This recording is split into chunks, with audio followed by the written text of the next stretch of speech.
Welcome back to another edition of Arizona Wildcats Insiders Podcast. I'm your host, Troy Hutchison. Right now, we're in the middle of the Wildcats bye week. Arizona is entering its second bye week of the season.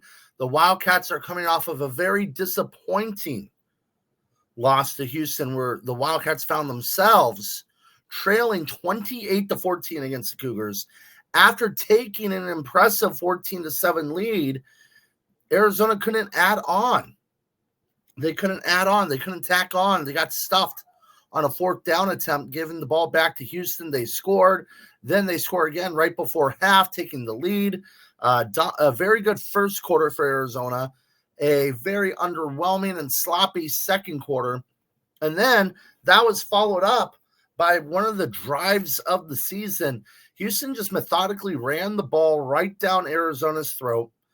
Of the third quarter, they took the majority. I would say about 75 to 80% of that clock, leaving the Wildcats just 4 minutes, around 4 to 5 minutes, with their first possession of the football, and it was capped off with a rushing touchdown. All of a sudden, you blink. Well, not blink. It's a slow blink, given how big the drive was. But all of a sudden, it's 28-14, and you're like, uh-oh, Arizona's not going to win this game. Now, to the Wildcats' credit, they battle back. They're able to rally, score a touchdown, get a stop, and score another touchdown. Noah Fifita was very calm, cool, and collective, very poised. I thought this was the most poised he's looked all season. Didn't seem to be fazed by the pressure, and was making moves in the pocket. This is the big thing for me. When under duress, he was able to shift right, shift left, hit the hole, extend the play. He didn't panic. He made all the right reads in the pocket, going 24 of 26, 269 yards and 2 touchdowns through the air. I thought it was a very impressive performance. They were able to battle back. Again, they fell short. It wasn't a good performance by the team, but it was a very impressive performance by Noah Fifita. Now, I want to talk about one thing in particular about the team that's been a problem, been a massive problem. Rush defense. Against BYU and Houston, Arizona has allowed nearly 500 yards rushing, 498 yards rushing. Both teams going over 200. I mean, they've been gashed on the ground. And it's been a slow bleed against Houston, and then big chunk plays against BYU. The defense looked tired in the fourth quarter in both games, and they couldn't keep up. Now, I've heard a lot of Arizona fans talk about, well, just load the box. That's not the answer. It's not as simple as that. You say, oh, load the box, you'll be fine. So what happens when they kick it out? Because you load the box, you put 8 men, 9 men in the box. Guess what I'm doing? Pitch to the right, or pitch to the left, pitch to the right, quick screen right, quick screen left, quick slants, get the ball out in space, let's go. And all of a sudden, those 4 or 5 yard runs turn into 10, 15, 20 yard gains through the air. That's not how you fix that. Now, what a lot of people don't know is that Houston ran something that they really didn't run all season long. Arizona was preparing for what Houston did in all of its games, and they came out in something completely different. And when you're a defensive unit, you can say, well, just adjust. You can't make changes like that. For the people that say, oh, just adjust, you've learned all week. You've practiced all week. Hey, they're going to do this, this, and this. And then they change it up on you. And you want to go from what you're running defensively to something completely different. It doesn't work that way. It's easier to adjust offensively to what the defense is doing than to adjust defensively to what the offense is doing. Rich Rod was a master at making halftime adjustments. Made a lot of great halftime adjustments. You know what never got better at half with Rich Rod? Their defense. Their defense never got better at half. Jed, decent job of making adjustments. Their defense never got better. Mike Stoops, they played their style, but their defense was very good, but it never got better at half. You can't make that massive adjustments. You're dealing with 18 to 22-year-olds. And you're saying, I know everything we've learned from the playbook, everything we've been doing all practice, let's do something else. Good luck. How am I supposed to know as a player where to be?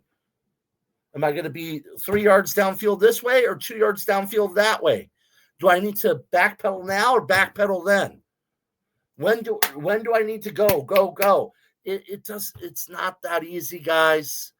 Defense, you are reacting. Offense, you are forcing them to react. So defense is reactionary. So you game plan for what you think you're going to see.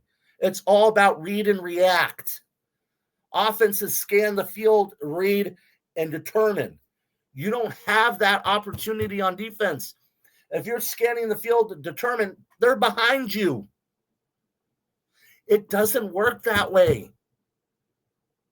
So for people out there saying, Danny Gonzalez needs to be fired, you're crazy.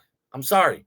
I get the passion from the fan base, but Danny Gonzalez is one of the best defense coaches in college football. He's done it at San Diego State. He's done it at ASU. Even though he wasn't a good head coach at New Mexico, their defenses were very good. He might know what he's doing.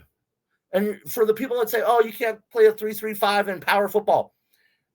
Yes, you can. ASU did it with Danny Gonzalez. Stanford ran a 3-4. You can play 3 down linemen if you have the right personnel. Now, Rich Rod's 3 down linemen, they never had the right personnel. That's why they got gashed like Swiss cheese every single week. For Rich Rod's defenses to be successful, it always took them going up against a spread up-tempo offense because they practiced against that all week. They didn't adjust very well. They weren't successful against USC. I know he has 1 win, but look at the score. It was like 48-45, so don't even go there defensively. They didn't adjust well to Stanford. They got hammered in every game they played Stanford. They didn't adjust well to Washington at times. The one time they had not elite, but a solid defense was 14. It was a bend, don't break, and create turnovers. They were very good at creating turnovers.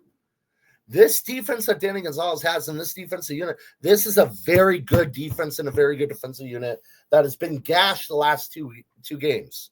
And part of the reason why we're talking about this is one component that nobody wants to talk about is, he only had 7 tackles, 1 tackle for loss, yada, yada, yada. The absence of Trey Smith is massive. It is massive. You could say the stats weren't there this year, which they weren't, and he's been battling through injury. But it causes the offensive line and the offense to be aware that he's out there. They're having to game plan for him. They're having to shift that way. They're having to run away from his side. So even though you're not making an impact in terms of numbers, you're making an impact in terms of what they're going to do defensively. What they're going to do offensively. You're dictating offense. Arizona doesn't have that guy on the edge anymore. So now it causes issues. Now, will they adjust? They have a bye week. Do I think they're going to adjust to get better? Yeah. Because Danny Gonzalez is too good of a coach not to get better. He works way too hard, man. Danny Gonzalez is one of the most hardworking coaches I've seen and one of the most knowledgeable coaches I've seen. You want to run by numbers with Danny Gonzalez? Good luck. I'm a numbers guy. He's a massive numbers guy. He understands football. He understands sports. That's why he's at the position he is. He knows the game. So calm down. Trust the defense. Trust Danny Gonzalez, who's been there, done that, and let them work things out. Everything's okay. 4-3, I know it's stressful, but I guarantee you most of you didn't have them at 4-3 at this point of the year. I've talked to so many fans that said, I thought they were just going to be 4-8 just like last year. No. Do you not pay attention to what's going on recruiting? Do you not pay attention to what's going on in the transfer portal? And the changes that they've made on their defensive and offensive staff? That wasn't going to happen. And they're going to get to a bowl game. I still have them at 7-5. They're going to get to a bowl game, and it's going to shock a lot of people, but I'm not shocked. I'm not. Now, for Trey Smith, he goes down with a season-ending injury, and this is kind of part of the point to the podcast today. We've been informed that they are working on, and it's leaning towards that way. It looks like it's going to happen, having him get a red shirt for this season. He only played in 3 games. I think 4 actually, but that is the limit, 4. So he can get the red shirt, and it's a season-ending injury that required surgery. So you get the medical red shirt, and it looks like Trey Smith will be on the field next year for Arizona, which is a massive boost. So although they're going through growing pains right now, man, Arizona's going to be pretty good next year. Again, I think they go 7-5 this year. Next year, 8-4, 9-3. Mark it. But be sure to follow us, Arizona Wildcats on SI. Follow our Twitter account at Arizona Wildcats on SI. And follow me, Troy Hutchison, at THutch1995. And we'll see you next time.